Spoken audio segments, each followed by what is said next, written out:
अस्सलाम वालेकुम फ्रेंड्स। खानों के साथ आपको अचार खाना पसंद है और चटपटा अचार खाना पसंद है तो ये रेसिपी आपके लिए है। आज मैं बनाऊंगी एक बहुत ही यूनिक किस्म का अचार और जो आपने शायद पहले कभी नहीं बनाया होगा और आपको बहुत पसंद आएगा।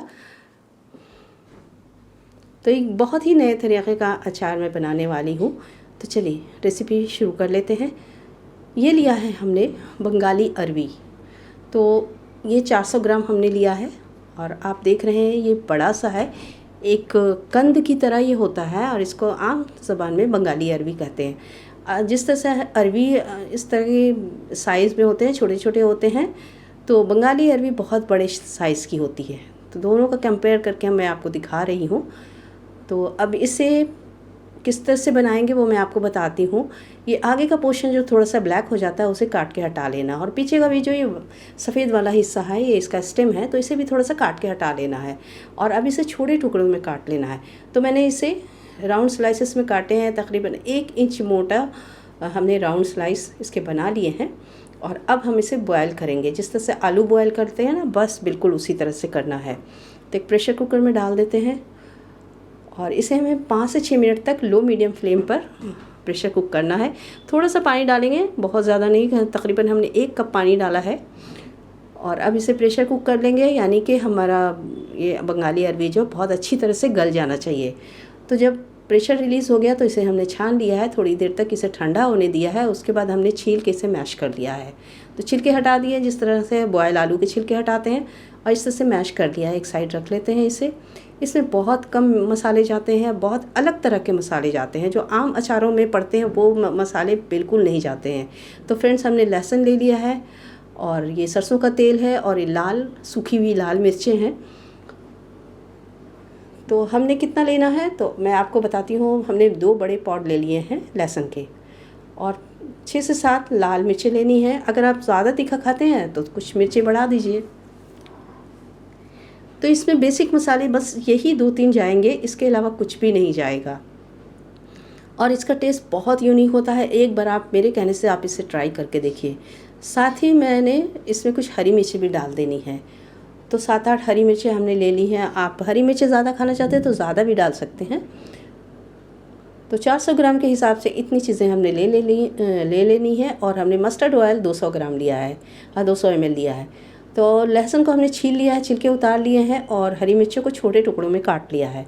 अब क्या करेंगे कि लाल मिर्चों को और लहसुन जो हमने छील के रखा था उसे ग्राइंडिंग जार में डालते हैं। अब इसे हम पीसेंगे। पानी हमें बिल्कुल भी नहीं डालना है, ध्यान रखिएगा, बिल्कुल पानी का यूज़ नहीं करना है। और अब हम इसमें 1/4 आधा चम्मच के करीब नमक डालेंगे। तो नमक डालने से ना क्या होगा, लहसुन हमेशा अच्छी तरह पिस जाएंगे। अब जो हमने सरसों का तेल लिया था उसमें से 2-3 बड़े चम्मच हमें डाल देना है लहसुन और मिर्चों में, और इसका एक पेस्ट सा बना लेना है। तो पेस्ट दरदरा सा हमें बना लेना है, बहुत फाइन पेस्ट नहीं बनाइएगा। तो तेल डाला था हमने और नमक भी डाल दिया था, जिसकी वजह से हमारा पेस्ट बनाने में बहुत आसानी हो गई है। तो ये देखिए हमारा लहसुन और मिर्चों का पेस्ट बन के तैयार है। बस इसी तरह से बना लेना है। अब जो इधर हमने बंगाली अरवी को मैश करके रखा था ना, उसमें डाल देना है हमने 1 बड़ा चम्मच हल्दी पाउडर, और टेस्ट के अकॉर्डिंग नमक डालेंगे। तो हमने थोड़ा नमक पहले डाला हुआ है तो उसी हिसाब से हमने नमक डाल देना है। तो ये तकरीबन हमने 1 छोटा चम्मच नमक डाला है।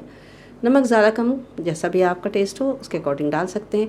अब ये लहसुन और मिर्चों के पेस्ट को भी हमें डाल देना है।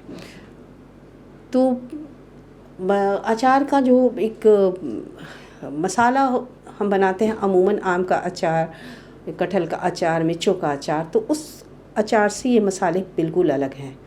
अब इसमें हमें हरी मिर्चों को डाल देना है जो हमने काट के रखा था, और तकरीबन 1.5 छोटे चम्मच हमने कलौंजी को डालना है। तो कलौंजी लाजमी डालिएगा, बहुत अच्छा टेस्ट इससे आता है। अब जो तेल हमने बचा के रखा हुआ था तो उसका आधा तेल हमने डालेंगे ग्राइंडिंग जार में। इससे क्या होगा कि जो मसाले लगे हुए रह गए हैं जार में वो अच्छी तरह से इसमें इस तरह हिला करके हमने वो मसालों के साथ बाकी के तेल को डाल दिया है। और अब हमें इस तरह से मिला लेना है।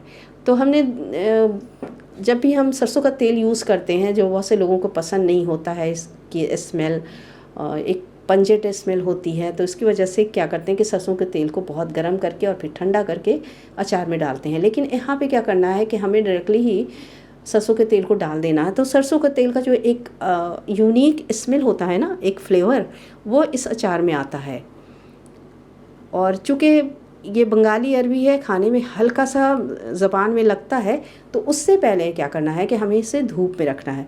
धूप में रखने से क्या होगा कि इसके जो खाने से जो खुजली होती है हल्की से ज़बान में, वो बिल्कुल नहीं होगी, बिल्कुल भी महसूस नहीं होगा। तो इसे हम अब धूप में रख लेंगे। और आम तौर पे अचार को हम बरनी में डालते हैं, लेकिन अब मैं इसे एक बाउल में डाल रही हूँ।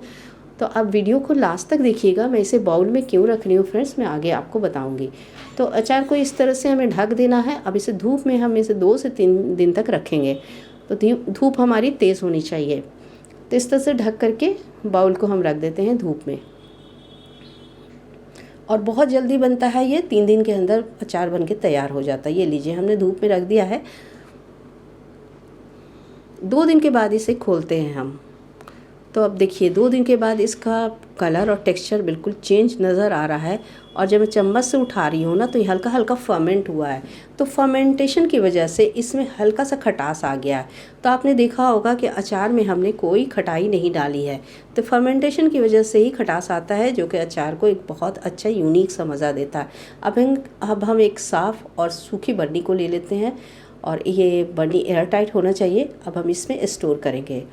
तो फ्रेंड्स, मैंने पहले स्टोर नहीं किया बर्नी में, क्योंकि फर्मेंटेशन होगा तो ये ऊपर उठेगा अचार जो है हमारा, इसीलिए हमने बाद में इसे डालना है बर्नी में।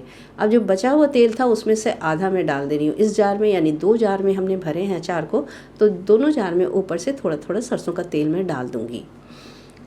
अब इसे हम 2 महीने तक आराम से रख के खा सकते हैं, ये बिल्कुल भी ख़राब नहीं होगा। और आप एक बार बना के देख लीजिए, मेरे कहने से आपको ये अचार बहुत पसंद आएगा। तो इस तरह से अब हम लिड लगा देते हैं। एक एयर टाइट कंटेनर हमारा होना चाहिए, या तो ग्लास कंटेनर हो या सिरेमिक कंटेनर लीजिएगा। तो ये देखिए, दोनों जारों में हमने भर लिया है अचार को।